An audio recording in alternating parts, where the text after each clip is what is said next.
You are listening to the Profitable Content Creator Podcast. This is the place where content creators come to learn how to create profitable content that positions themselves as an authority and grows their online businesses. Get ready to take your content to a whole new level with your host, Kristen Poborsky. And today I want to talk to you about how a new content strategy that you may or may not have heard about. It's called a content cluster and how that can fit into your strategies, okay? So I'm going to talk about three things. What is a content cluster, why you want to create these, and what are the benefits. So before we dive into that, I just want to do a short introduction. I am Kristen Poborsky. I am a content marketing strategist and implementation expert. I help my one-on-one clients and students who are healers, coaches, both business and life, dial in their content creation strategy and implement it so that they can attract more clients into their practices. So now that we have that out of the way, let's dive into this. What is a content cluster? So what is a content cluster? Well, it's basically what they sound like. It's a cluster of content. So it could be blogs, photo albums, podcasts, all kinds of multimedia content that you want to organize around a central theme. A lot of times in the past, people have called these resource pages, which they are super great because they help you organize content all in one central place. So that's really why you want to create a content cluster or an AKA known as a resource page. I like to create them, especially when clients and students have a topic that they've been writing a lot of content about.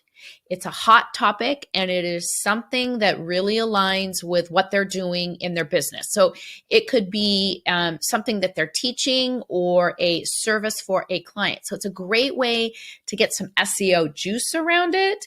Also to organize things for a really great customer experience or a customer journey, because they can go to this one resource page, see everything that you've written, and then dive in deeper where they feel like doing it. So that's why we create these content clusters, okay? So what are the benefits? Well, again, it's easier for clients and customers because they can go to one place and see everything you've created on a subject and pick and choose what they want to consume. And second reason is, as I mentioned before, it's good SEO. It's good SEO because you're linking content to each other. Plus, you're creating a really good customer experience. So it's very important that you have that customer experience. It's very, very important going forward. So that's why we want to do that, because we want to keep people consuming our content. I'm sorry, my dog is barking. That's one of the things of working at home.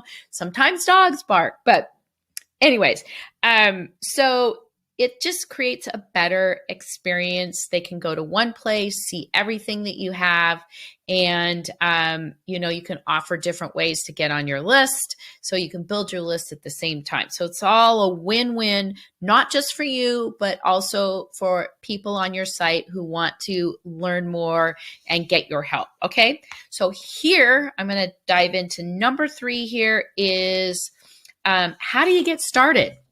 Okay, so here is my process for getting started. Okay, you're going to decide on a topic, and you're probably going to know what the topic is because it's something that you've been creating a lot of content on. So you've got to have quite a few pieces of content before you can create a content cluster. You could start small and then grow it. I've done that before for clients because we know it's a hot topic and we want to put everything in one place and get some good organic traffic. So you can start small and grow it as you go, but 3 pieces isn't going to cut it. I'd say you've got to have at least 10 to 20 pieces of content on a particular topic before you want to create a content cluster. So decide on your topic. I would then go to my Google Analytics and see what are the best pieces of content on that topic.